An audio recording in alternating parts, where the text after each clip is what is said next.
내게 절기를 지킬지니라.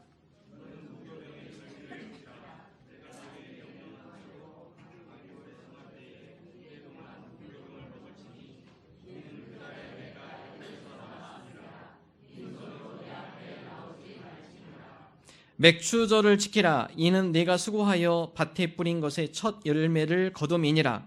수장절을 지키라. 이는 네가 수고하여 이룬 것을 연말에 밭에서부터 거두어 저장함이니라.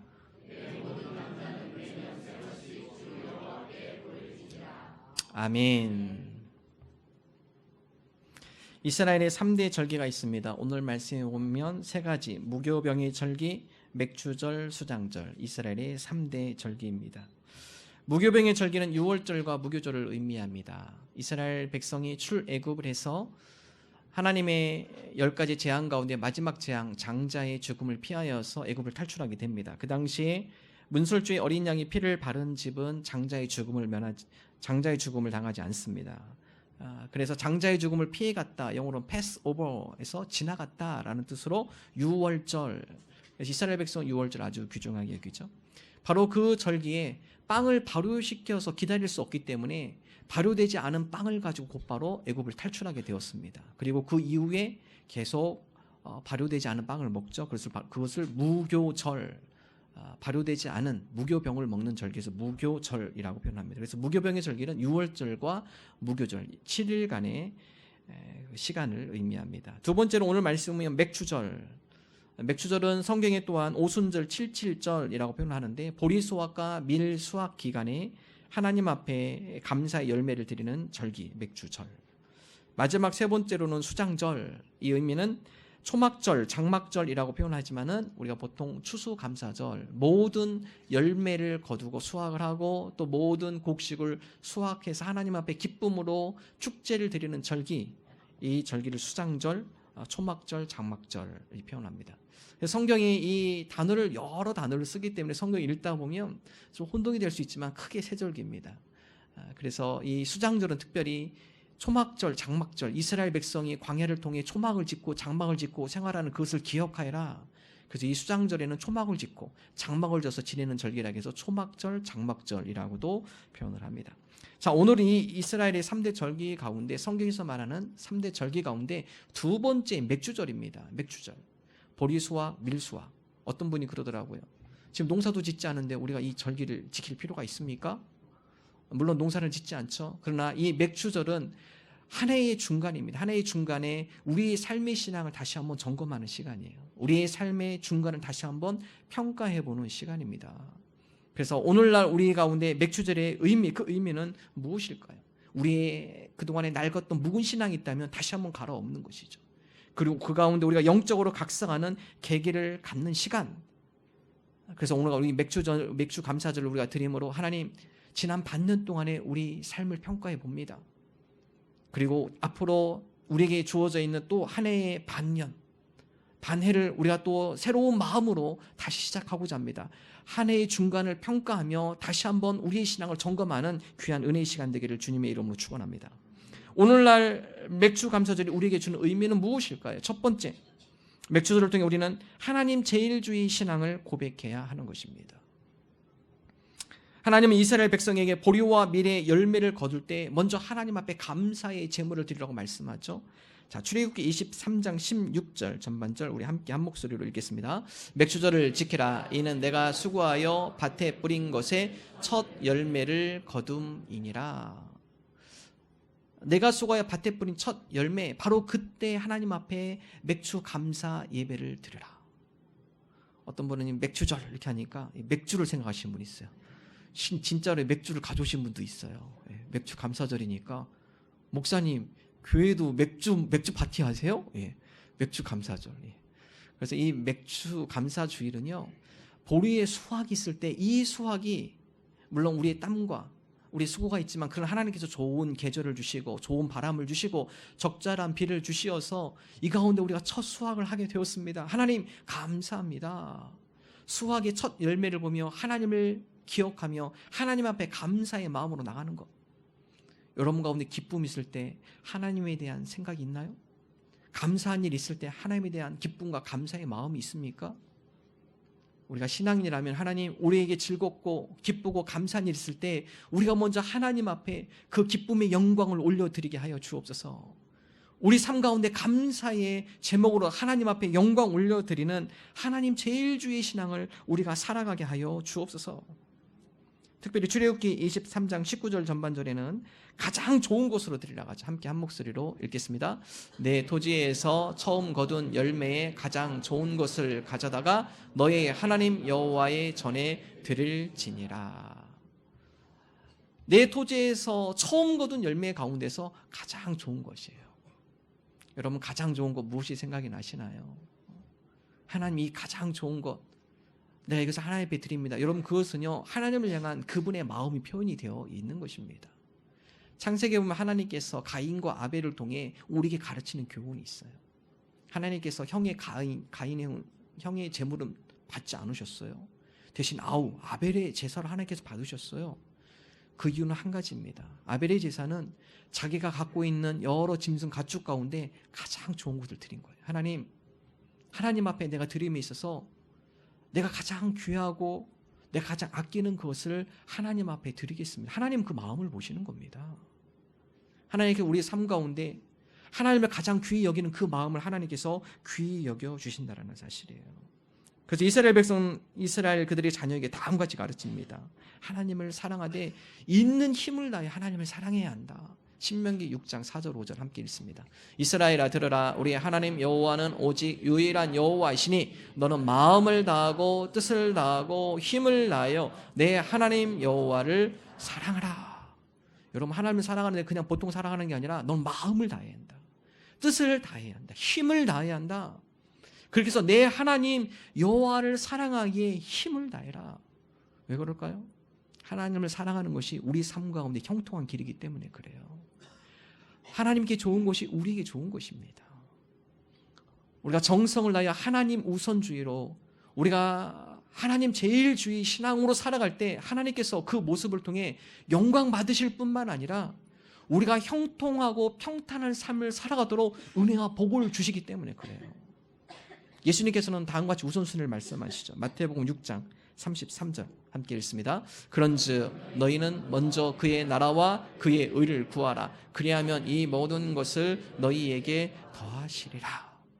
우선순위를 예수님께서도 말씀하세요. 나의 영광과 나의 나라를 먼저 구하라 그렇지 않아요. 우선순위 먼저 하나님의 나라와 하나님의 의를 구하는데 우선순위를 둬라.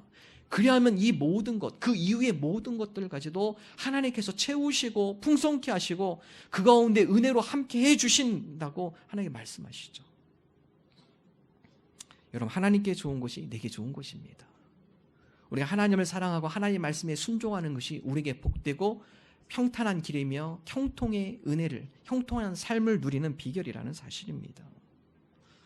여호수아에게는 다음같이 말씀했죠. 여호수아 1장 8절 함께 읽습니다. 이 율법책을 내 입에서 떠나지 말게 하며 주야로 그것을 묵상하여 그 안에 기록된 대로 다 지켜 행하라. 그리하면 내 길이 평탄하게 될 것이며 내가 형통하리라. 원리예요. 성경의 원리입니다. 하나님을 우선순위 두고 하나님 말씀을 삶 가운데 우선순위를 두고 그 말씀을 지키며 좌우로 치우치지 아니하며 지켜 행할 때 내 길이 평탄하게 될 것이고 내가 형통함을 누리게 될 것이다. 오늘 이 맥주절을 맞이하며 지난 반 해를 우리가 평가해 보기를 원합니다. 무엇이 우선순위셨나요? 나의 나라와 나의 영광이 우선순위셨습니까? 다시 한번 우리 가운데 질서를 잡을 필요가 있습니다. 하나님, 오늘 이 성경 말씀처럼 우리가 하나님 나라의 우선순위를 되게 하시고 우리가 하나님의 뜻에 순종하는데 우선순위를 두는 주의 자녀들이 되게 하여 주옵소서. 여러분, 이 시대에 포스트 모더니즘 시대라고 하죠. 현대인들은 명확한 기준을 제시하는 걸 싫어해요. 이러한 기준을 가지고 살아가야 합니다. 이거 싫어합니다. 요즘 젊은이들은요, 다 자기의 세계가 있고 그런 기준을 제시하면은 틀에 박혀서 옛날 구시적 사고, 여러분 그런 얘기 많이 하죠. 내 마음대로 살고 싶으니까 제한하지 말라는 것입니다. 기준을 거치장스럽게 생각하고 적당히 편리하게 살아가기를 원하는 시대. 그러나 여러분, 기준이 없으면 자유로울 것 같지만 오히려 더 부자연스럽고 그 가운데 질서가 파괴되기 쉽습니다. 사람은 자기가 느낌에 충실하게 반응하기 원합니다. 그래서 자기가 끌리는 대로 살려고 해요. 젊은이들이 그렇죠, 요즘 많이. 시대가 가면 갈수록 더 그렇습니다. 내가 끌리고 또 내가 하고 싶은 거 그 가운데 마음이 확 끌리면요, 그렇게 살아가려고 그래요. 기준이 별로 중요하지 않아요. 내가 하고 싶은 거, 내가 끌리는 거, 내가 충족되는 거, 거기에 관심을 갖고 그것 쪽으로 쭉 가려고 그래요. 근데 여러분, 그 가운데도 좋은 쪽이면 괜찮지만 잘못된 유혹의 끌림에 빠져들어가도요, 통제가 안 된다는 거예요. 그래서 우리 가운데 기준을 정하는 건 아주 중요합니다. 기준을 정하는 건 아주 중요해요. 여러분, 나방들은요, 태생적으로 불에 끌리는 성질이 있다고 그래요. 불에 끌리는 성질이 있기 때문에 불빛만 보면 달려들어요. 그래서 여러분, 가로등 아니면 뭐 헤드라이트, 차의 라이트 막 달려들어요. 나방들이요, 달려듭니다. 그런 데는 괜찮죠. 문제는 뭐죠? 장작불을 뗐는데도 그것도 불빛이기 때문에 그 장작불에도 뛰어 들어가는 겁니다. 예. 끌리는 데서 다 나는 거기에, 예, 나는 끌린 대로 산다, 나는 내 마음대로 살겠다, 끌리는 대로 가다 보면 나중엔 분별이 안 돼요. 기준을 정해놓지 않으면은 유혹의 끌림에, 여러 죄악의 끌림에, 자기의 육체적 감감과 욕망의 끌림에 현혹이 되어지고 그 가운데 빠져들어갈 수밖에 없다라는 사실이에요.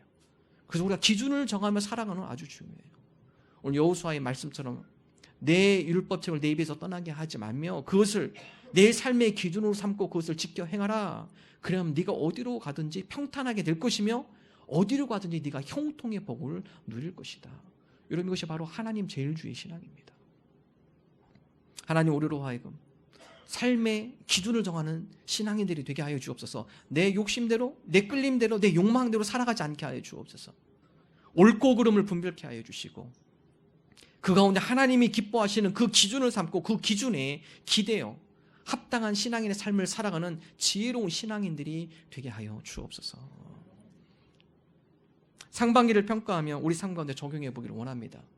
여러분, 오늘 말씀의 첫 열매를 하나님께 드린다. 여러분, 일주일간의 첫 열매, 주일이에요.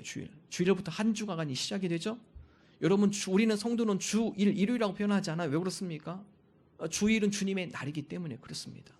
우리가 한 주의 첫 열매를 하나님께 드린다는 것은 한 주의 첫 시작인 주일, 이 주님의 날은 우리의 날이 아니라 하나님의 날입니다. 이 날은 나의 유익과 즐거움을 위해서 내가 이 날을 쉬는 것이 아니라 이 날은 하나님을 예배하는 데 힘을 다하겠습니다. 주님을 기쁘시게 하는 일에 내가 최선을 다하겠습니다. 이것이 바로 주일, 주님의 날입니다. 그러므로 우리가 하나님 제일주의의 신앙으로 살아간다는 것은 주일을 양보하지 않는 거예요. 하나님, 내가 어떠한 일이 있더라도 이 주일은 내가 목숨을 걸고 지키겠습니다. 하나님을 예배하는데 최선을 다하겠습니다. 여러분, 그런 삶의 기준을 정하고 사시는 분이요, 흔들리지 않는 겁니다. 내가 주일을 지키는 것이 아니라 주일이 나를 잡아주는 거예요. 오늘 저와 여러분이 하나님 제일주의 신앙을 결단하며 하나님, 내가 주님의 날을 다른 어떠한 행사와 어떠한 일에도 양보하지 않겠습니다. 내가 이 날은 정성을 다하여 최선을 다하여 주님의 날로 하나님 앞에 예배함에 힘쓰는 그러한 신앙인으로 내가 살아가겠습니다. 여러분, 기준을 정하는 거예요. 여러분, 하루의 일과 가운데 첫 시간, 첫 열매를 하나님께 드리시기 바랍니다. 하루 시작하면서 하나님, 주님께서 오늘도 우리에게 귀한 하루를 주셨네요. 하나님, 이 하루를 시작함에 나의 이 첫 시간을 하나님 앞에 올려드립니다. 이 첫 시간은 하나님과 교제하는 시간, 하나님 앞에 오늘 하루의 모든 일정을 아뢰는 시간, 또 하나님의 은혜와 도우심을 구하는 시간으로 드리는 것. 특별히 여러분, 직장생활 하시면서 권태기에 빠지신 분들, 직장생활 하면서 공허감과 여러 삶에 지쳐있는 분들 반드시 필요해요. 첫 시간을 하나님께 드려보십시오. 여러분의 놀라운 변화가 일어납니다. 그 첫 시간을 하나님과 교제하는 시간으로 바꿔보십시오. 여러분 가운데 영적인 새 힘이, 그 가운데 힘이 솟고요, 하루의 삶이 여러분 가운데 풍성함으로 바뀌는 놀라운 은혜를 맛볼 거예요. 여러분, 오케스트라는 연주할 때 다 끝나고 조율하지 않습니다. 오케스트라가 연주가 시작하기 전에 다 조율을 해놓고 그 다음에 공연이 시작이 돼요. 우리의 하루의 삶도 마찬가지예요. 하나님, 오늘 하루도 우리의 하루의 연주가 시작이 되는데 우리가 먼저 조율을 하고 우리의 시간을, 하나님의 첫 시간을 드림으로 하나님과 조율하는 가운데 오늘 우리의 하루의 삶이 하나님 보시기에 기뻐하고 하나님 보시기에 의미 있고 보람 있고 가치 있는 그러한 하루가 되어질 수 있도록, 아름다운 하루의 연주가 이어질 수 있도록 우리의 첫 시간을 하나님께 조율하는 그러한 하나님 앞에 첫 열매를 드리는 신앙인들이 되게 하여 주옵소서. 여러분, 초유를 많이 하고 그 가운데 하나님과의 시작을 풍성하게 나누면 나눌수록 우리 하루의 삶은 더 풍성해지는 거예요. 물질의 첫 열매를 하나님 앞에 드린다. 11조예요. 11조는요, 물질의 주인이 내가 아니라 하나님을 고백하며, 물질의 주인이 하나님을 인정하며 하나님 앞에 드립니다. 물질의 주인이 내가 아닌 거죠. 우리 하나님 앞에 물질로 첫 열매를 드린다. 하나님 주님께 주신 물질, 나의 영광과 나의 즐거움을 위해서 쓰는 것이 아니라 나의 물질 가운데 하나님 나라와 하나님의 영광을 위해서 내가 드리며 그 나라의 그 사역에 내가 동참합니다. 여러분, 그 11조예요. 여러분, 많은 교회도 마찬가지지만 우리 교회도 11조의 비율이 64%가 넘습니다. 예산에. 여러분, 그 비율을 가지고 그 선교하고요, 전도하고요, 아이들 교육하고요, 교회 여러 가지 행사와 교회 운영비로 지출이 많이 돼요. 여러분, 그렇게 동참하는 것이 하나님 나라와 하나님의 선교를 위해, 하나님의 역사를 위해 함께 동참하는 것이에요. 여러분, 물질의 비율 가운데 여러분이 물질의 비율 가운데 얼마만큼 하나님의 나라를 위해서 투자하고 계시나요? 하나님의 역사를 위해서, 또 하나님의 뜻을 위하여서 얼마만큼 투자하고 계시나요? 물질의 첫 열매를 드린다는 것은 하나님 나라를 위해 나의 물질 일부를 하나님의 나라를 위해 내가 투자합니다. 하나님 나라를 위해 내가 드립니다. 근데 놀라운 것은요, 그런 물질의 첫 열매를 하나님께 드릴 때 올바른 물질관이 잡힙니다. 물질 때문에 시험 들지 않아요. 이건 11조를 하는 많은 분들이 신앙의 고백이에요. 물질관이 제대로 잡히지 않으면 물질 때문에 온갖 유혹당하고요, 물질 때문에 어려움 당하고요, 물질 때문에 신앙에 큰 시험을 겪게 되어지는 것입니다. 하나님, 우리가 시간을 드릴 때 우리의 시간을 더 풍성케 해주시는 분이에요. 하나님께서 우리의 마음을 드릴 때 우리의 마음을 더 풍요롭게 해주시는 분이십니다. 하나님 앞에 우리의 물질을 감사함으로 드릴 때 우리가 물질의 노예가 되지 않고 넉넉함과 풍성함으로 채워주시는 은혜를 맛보게 되어 있어요. 오늘 저와 여러분이 이 맥주 감사절을 맞이하여 하나님, 우리 삶 가운데 하나님 제일주의시나, 우리 삶 가운데 하나님이 우리 삶 가운데 우선순위가 되어지는 그러한 바른 신앙관을 되새기는 은혜의 시간 되게 하여 주옵소서. 우리가 이러한 믿음으로 나가는 저와 여러분 되기를 주님의 이름으로 축원합니다. 두 번째, 맥주 감사절을 통해 우리에게 주시는 은혜, 하나님의 은혜를 기억하며 감사하는 것이에요. 하나님은 애굽에서 종되었던 것을 기억하고 이 규례를 지키라고 말씀하시죠. 신명기 16장 12절, 우리 함께 한 목소리 읽습니다. 너는 애굽에서 종되었던 것을 기억하고 이 규례를 지켜 행할지니라. 신명기 16장은 77절 맥주절에 대해서 얘기하는, 출애굽과 똑같이 맥주절에 대해서 얘기하고 있어요. 신명기는 어떻게 맥주절을 기록하고 있느냐? 너는 애굽에서 종되었던 것을 기억하고 이 맥주절, 이 규례를 지켜 행할지니라. 여러분, 이스라엘 백성이 애굽에서 430년간 종살이했죠. 그 가운데 너무나 많은 착취를 당하고 노예로 살아가게 됩니다.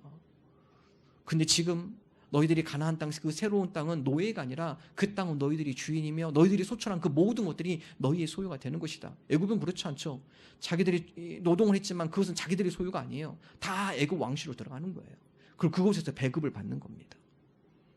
너희들이 과거에 애굽에 있었던 그 시절을 기억하며 지금 이 삶이 얼마나 풍요롭고 얼마나 감사한 삶인지 과거를 그를 회상해 보며 이 시간을 하나님의 기쁨과 감사함으로 하나님 앞에 드려라.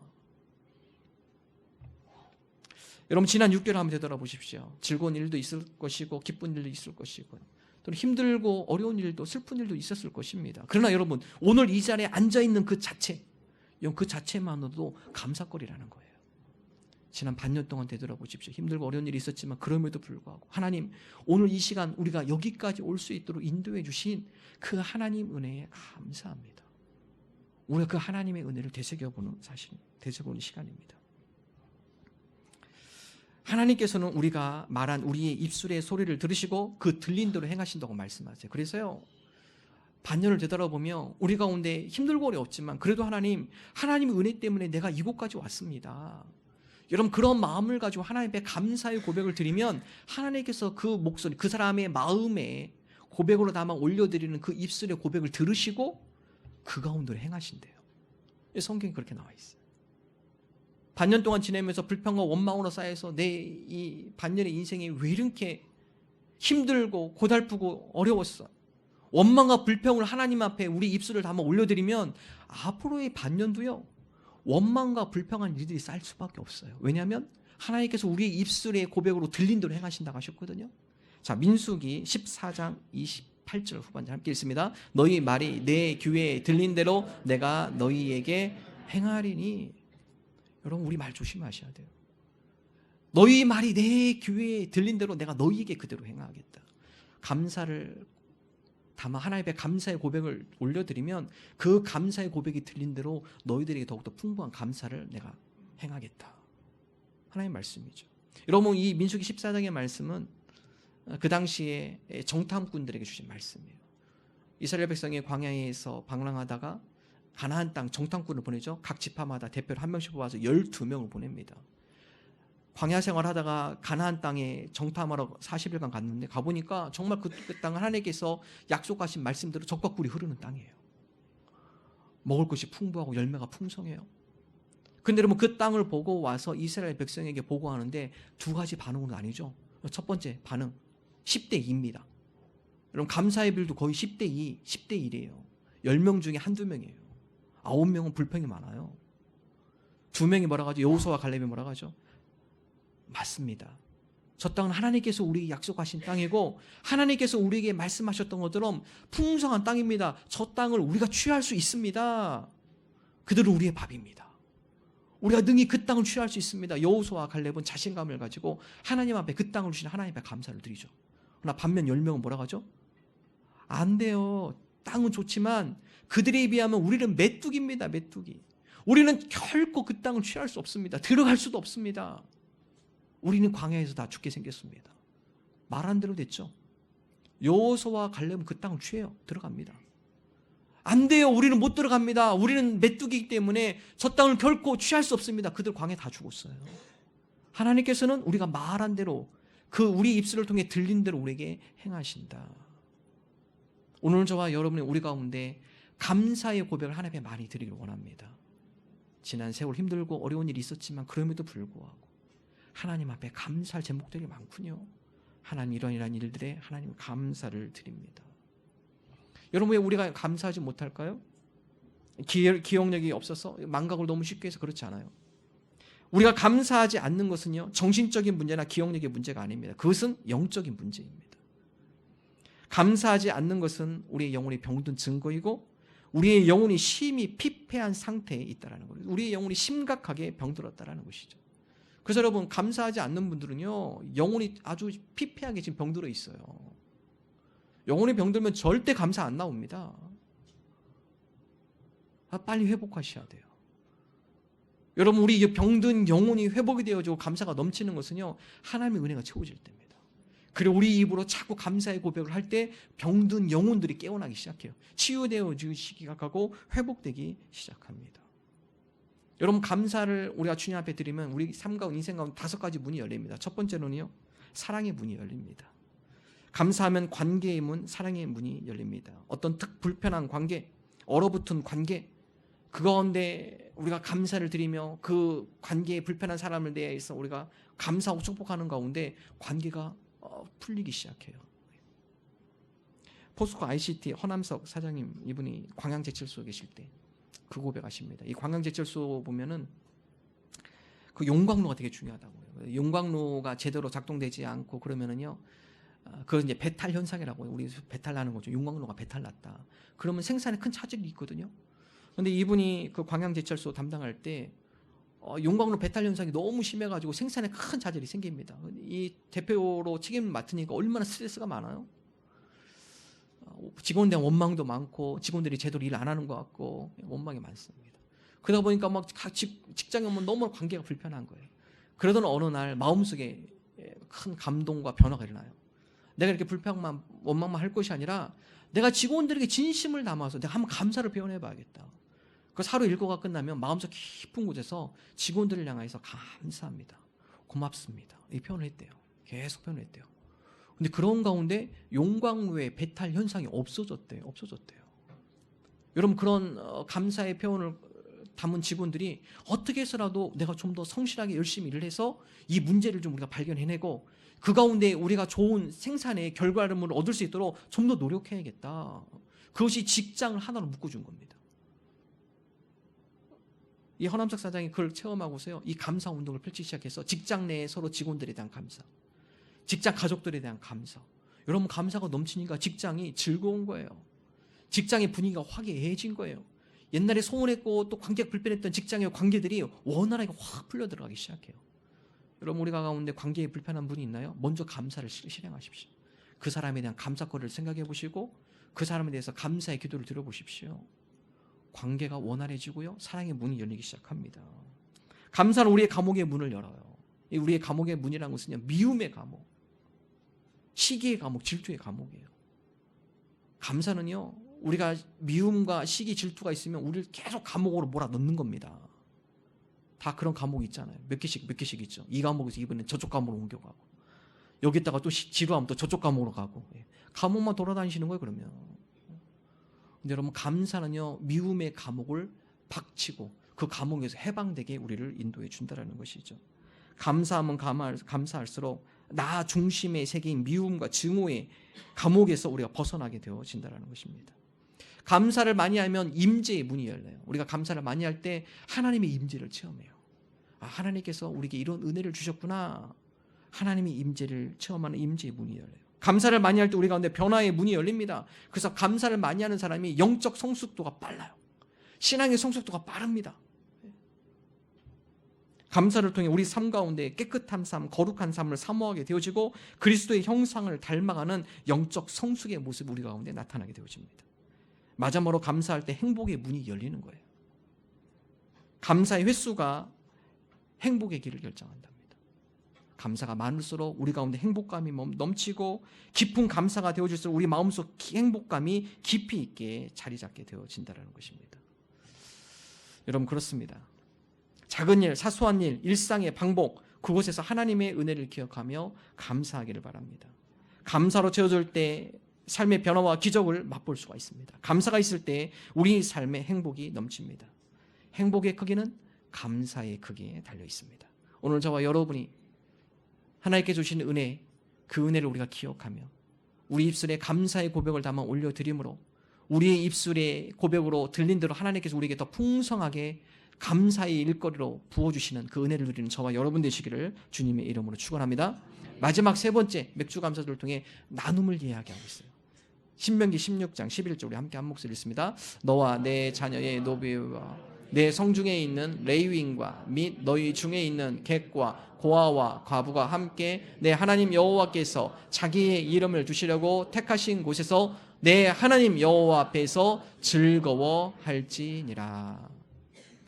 오늘 신명기 16장 말씀은 맥주절에 대한 말씀인데요, 이 16절 말씀에 이 맥주 감사절, 너희들이 수확한 이 첫 열매 많은 곡식들, 이것을 가지고 너희들만 하는 것이 아니라 너희 중에 있는 노비, 너희 중에 있는 객, 나그네 전, 고아, 과부, 여러분 그들은요 자기 재산이 없는 사람들이에요. 너희들 가운데 풍성한 곡식 열매, 이것을 그들과 함께 기쁨으로 나누어라. 그래서 맥주절은요 함께 나누는 축제입니다.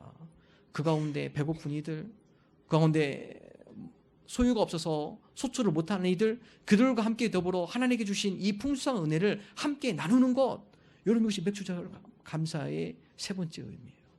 오늘 저와 여러분이 하나님께 주신 은혜, 우리만 누리는 것이 아니라 함께 나누는 신앙인이 되기를 원합니다. 하나님께 주신 은혜를 우리만 누리고 살아가는 것이 아니라 그 은혜를 우리가 함께 베풀며 나누는 그런 신앙인의 삶이 되게 하여 주옵소서. 하나님께서 우리에게 주신 은혜, 그 은혜를 나누기를 원하세요. 여러분, 이 시대는요 욕심과 탐심의 시대로 점점 바뀌어가고 있죠. 여러분, 시대는 가면 갈수록 더 심각해집니다. 성경에서 우리에게 늘 주의하라는 게 있어요. 너희 속에 있는 욕심을 조심해라. 너희 속에 있는 탐심을 조심해라. 왜 그렇죠? 죄가 거기서 시작하기 때문에 그래요. 욕심이 잉태한 즉 죄를 낳고 죄가 장성한 즉 사망을 낳느니라. 우리의 죄는 어디서 시작이 되느냐? 육신의 정욕, 욕심, 안목의 정욕, 우리 눈에 보는 욕심, 이생의 자랑, 주변 사람은 여러 것들을 통해서 자랑하고 싶은 탐심의 마음. 그래서 우리 죄는요 탐심에서 시작됩니다. 10계명의 마지막 계명이 탐하지 말라는 거예요. 탐심과 욕심은 앞으로 가면 시대가 가면 갈수록 더 풍요로워질수록 더 심각해져요. 우리가 누렸지만 끊임없는 우리의 채워지지 않는 그릇은요, 탐심의 그릇이에요. 아무리 채워도 또 욕심이 나고요. 그것을 얻어서도 또 욕심이 나요. 중세시대 많은 수도자들이 그 욕심을 피하기 위해서 산속으로 들어가죠. 무소유를 주장하며 나가면 무소유되면 해결될까요? 안 됩니다. 무소유도 안 돼요. 그래서 탐심의 반대는 무소유가 아니라 탐심의 반대는 나눔이에요. 나눔. 우리의 탐심과 욕심을 죽일 수 있는 유일한 방법은요, 나눔을 실천하는 겁니다. 우리가 나눔을 실천할 때 우리 속에 탐심과 욕심의 마음이 내려놓게 되어져 있어요. 그래서 성경은 철저하게 우리로 하여금 탐심과 욕심의 유혹에 빠지는 것이 아니라 하나님께 주신 은혜를 함께 나눔으로 탐심과 욕심의 죄악에 빠지지 않도록 우리에게 말씀하고 있습니다. 여러분, 나눔도 쉽지 않아요. 이 나눔은 언제 시작이 되느냐? 우리 가운데 그리스도의 은혜가 채워질 때예요. 하나님의 은혜가 우리 가운데 채워질 때 우리 마음속에 나누고 싶은 그런 간절한 마음이 우리 속에서 솟아나오게 되어집니다. 맥주 감사절, 우리가 하나님의 은혜를 기억하며 그 은혜로 채워질 때 하나님, 이 모든 것이 내 것이 아니라 하나님께서 주신 것이군요. 이 은혜를 나만 누리는 것이 아니라 우리가 함께 나누기를 원합니다. 하나님, 우리가 성도로서 하나님의 은혜를 받은 자, 이제는 이 은혜를 함께 나누게 하시고 이 은혜를 전하는 자들이 되게 하여 주옵소서. 여러분, 그런 은혜와 나눔은 어디서 시작이 되느냐? 중보기 때 먼저 시작이 됩니다. 여러분 주변에 힘들고 어려운 자들, 그들을 위해서 먼저 기도하십시오. 하나님의 은혜를 구하십시오. 그런 건데 하나님께서 지혜와 명철을 주셔서 그를 위해서 내가 어떻게 섬길지, 그를 위해서 어떻게 도울지 하나님께 지혜를 주시고 방법론까지 하나님께서 지혜를 허락해 주십니다. 우리가 한 해 중간 맥주 감사절, 우리 한 해의 중간을 평가해 보면 하나님, 지난 한 해 동안 우리가 하나님 제일주의 신앙으로 살았는지 되돌아봅니다. 우리에게 베풀어진 그 은혜를 우리가 기억하며 감사하고 있었는지 다시 한번 되돌아봅니다. 우리 삶 가운데 나눔이 있었는지 다시 한번 되돌아봅니다. 하나님, 이 맥주 감사절에 평가하고 앞으로 남은 이 반해 우리가 이 하나님께서 주신 은혜를 함께 나누고 하나님의 은혜를 기억하며 감사하며 하나님 제일주의 신앙으로 살아가는 신앙인들이 되게 하여 주옵소서. 우리가 이러한 믿음으로 나가는 저 여러분 되기를 주님의 이름으로 축원합니다. 기도하겠습니다.